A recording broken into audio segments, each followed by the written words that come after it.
What up, folks? Welcome back to VTV. We're going to talk Madden 25 from a sim gamer's perspective as well as a casual gamer's perspective.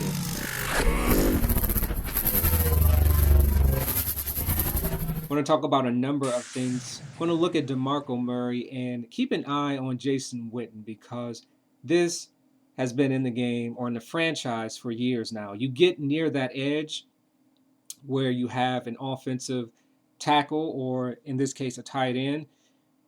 You get near that edge, and they always let go of the defender. Always. Look at the reaction time between Des Bryant and Namdi, number 24 there, who is now on San Francisco. But you see the synchronized reaction time. And speaking of reaction time, keep focusing on Des Bryant because you can see the same issues I talked about back in September of 2009 still exists today in Madden in their video games. Des Bryant is being held in what I call purgatory several years ago, where the AI system pretty much takes your player and holds them mentally in purgatory where they can't focus on anything. They don't attempt to block. They just run around what seems to be randomly.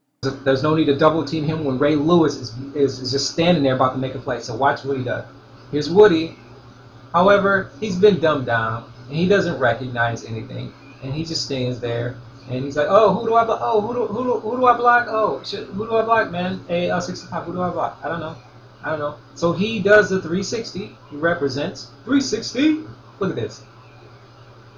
360. There we go. He don't know what to do. So this is evidence. This is all Madden. Who wants to play like this? You cannot put it on all Madden and try to adjust the sliders. It will not work. Like, he doesn't know what's going on. And the computer forced your guys to do this. 360. Look at that. It's like he's shaving points. Don't it look like he's shaving points? Look, probably worse of all. He's going to go. He's going to give the twitch, and then he's going to be led by the invisible leash, pulling him in different directions so he cannot focus on who to block.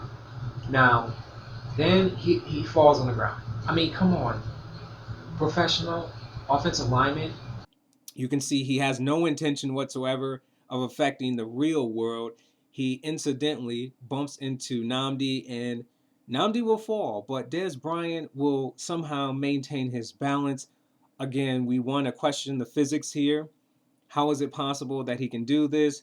Remains a mystery to me, probably as well as other sim gamers, but arcade gamers are okay with it as long as it keeps the game moving.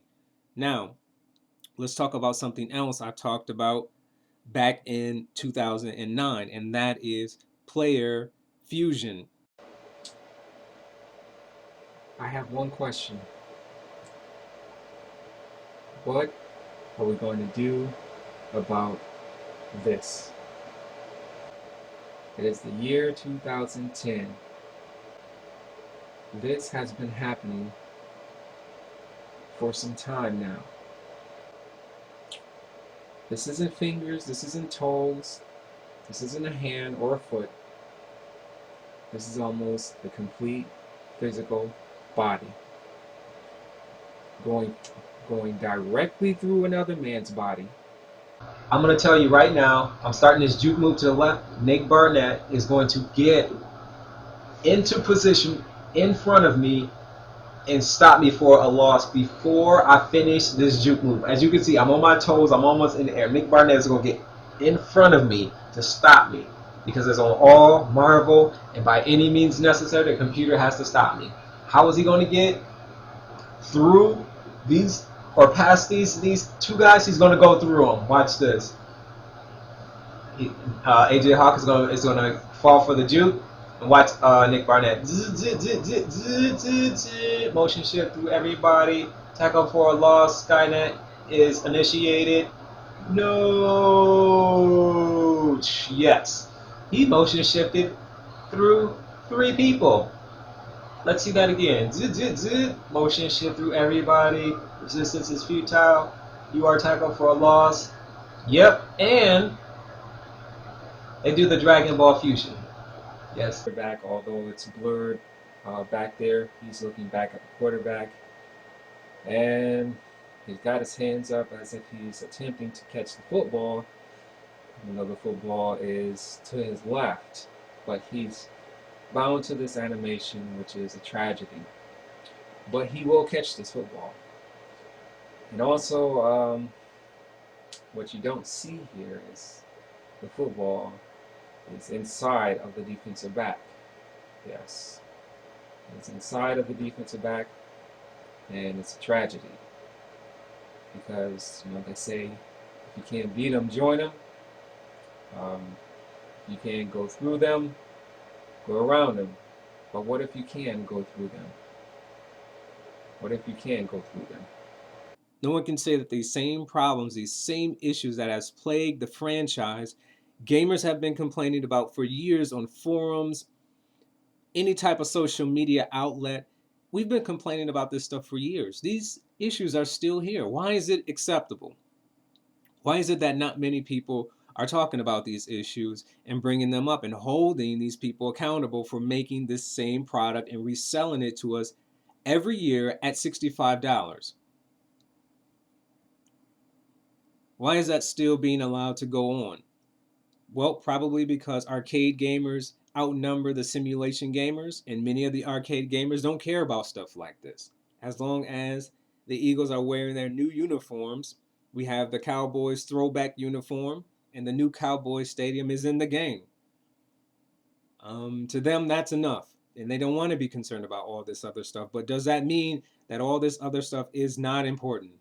Does that mean that these people should be allowed to get away with misleading the public like this and then charging us $65 for it, only to find out that they're not real time physics because weight still isn't present in this game? Another issue that has been in this franchise for years now is the ineffective fullback. Comes into contact with the fullback instead of the fullback actually staying on the right side of Sean Phillips to create the hole or to seal the hole, he gets motion shifted in front of him. And then as I try to go through the hole, he just lets him go. This happens not just with fullbacks, but it happens with offensive linemen as well.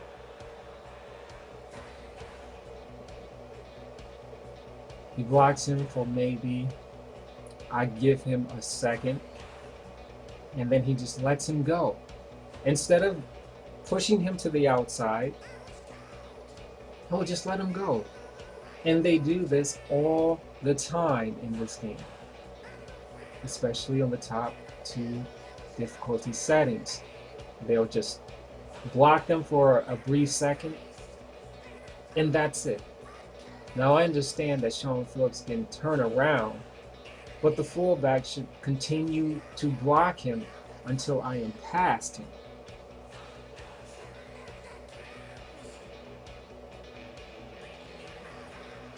Number 76 gets beat, gets thrown to the side as number 81 gets thrown to the side. And again, look at that. It shouldn't matter what the difficulty setting is on. What a terrible excuse for a block from a fullback. How this professional blocker is allowed to be cast to the side like a rag doll should be intolerable. I mean, in several situations, the fullback is completely ineffective. The casual gamer doesn't mind because the fullback is wearing the uniforms that the casual gamers want and so desperately need in their Madden game. Second, I want to talk about effort. It seems just like in 2K basketball games, your Madden teammates lack consistent effort. If the tackles and tight ends are not letting go of their block, they're casually just strolling up the field thinking whatever, whatever, because they don't care what happens to your running back. They already know he's going down because the AI scripted him to go down because you selected the skill level difficulty, which determined that already in advance. There's another player that I want to talk about that happened early within this game. It doesn't take much with Madden, it seems. This time we're going to talk a little bit more about offensive blockers just letting go of defenders. For the casual gamer's sake, we'll excuse the fact that the offensive linemen in this game are almost equally as useless as a fullback, running tremendously slow without an intention in mind. There are three blockers I want you to keep an eye on: number 67, number 68, and Jason Witten, number 82. Notice the synchronized release as DeMarco Murray attempts to pass Jason Witten. With the AI system in Madden, if one player knows, they all know. They all know when to release. They all know which direction without even looking, without even being in position. Even if they're in the middle of being blocked and have completely no line of sight, they still know which direction to go and when to release. And conveniently, our offensive blockers lack in determination and will to maintain their blocks. So it works out in the AI's favor always. Now, most sim gamers have had enough with the nonsense, and they cannot be fooled by trailers, blogs being sent out to hype up the public of the upcoming release. They can't be fooled by stuff like that anymore. To the casual gamer, hey, as long as they win in the end and they have an impressive record online in ranked matches.